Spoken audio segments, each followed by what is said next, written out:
first Lawyers for Lawyers Award.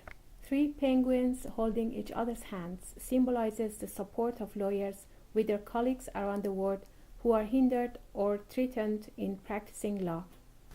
On 15th of April 2011, Alec Muchadehama from Zimbabwe received the first award of Lawyers for Lawyers. Dutch Ambassador for Human Rights, Mr. Lionel Fier, who attended the session, was the first to congratulate the winner. I have the honor and the pleasure to congratulate you first. I think we have to congratulate you for your courage, your perseverance. Alec has continued his work as a lawyer even after being arrested and imprisoned for several times. A day before the ceremony, Shahrzad News talked with Alec. He says 100 of total 800 Zimbabwean lawyers are defending the cases of human rights defenders in his homeland. We asked him to share some insight about the current situation in Zimbabwe. Currently, there are many challenges, particularly on the political front, as well as on the human rights and the rule of law issues.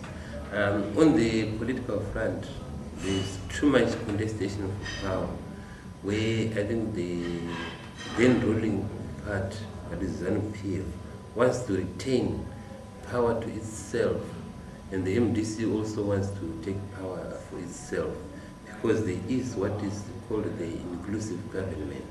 So there's always a tug of war in regard to what is to be done and so on.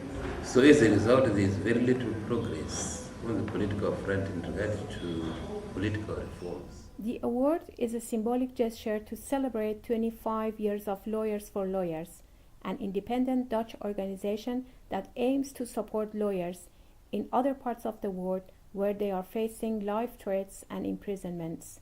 Shahrzad News asked Adrie van Streek, the executive director of the organization, to introduce it. The focus is only on lawyers who cannot work independently, freely, without being harassed or arrested, or even get killed because of their work.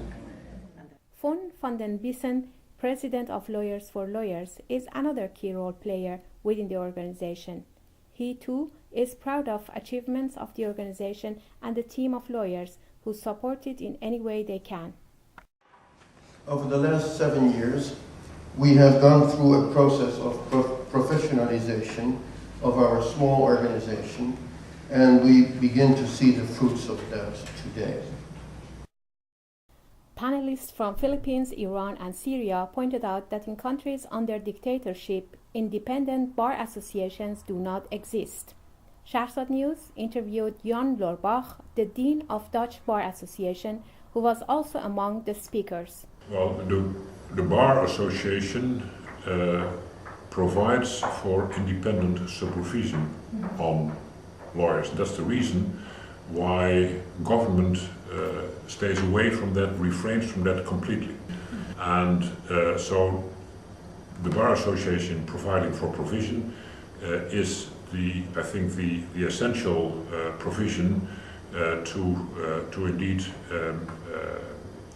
avoid the state to interfere with the functioning of the lawyers, and that supervision is done by the presidents of the local bar association. So the supervision is done by other lawyers in their independent position, and if these presidents in their supervisory role come to the observation that a lawyer has not performed according to his duties, then he will lodge a complaint with our disciplinary judges, which consist of lawyers and of court judges, and then they will decide on how the individual lawyer has performed, whether or not according to his duties.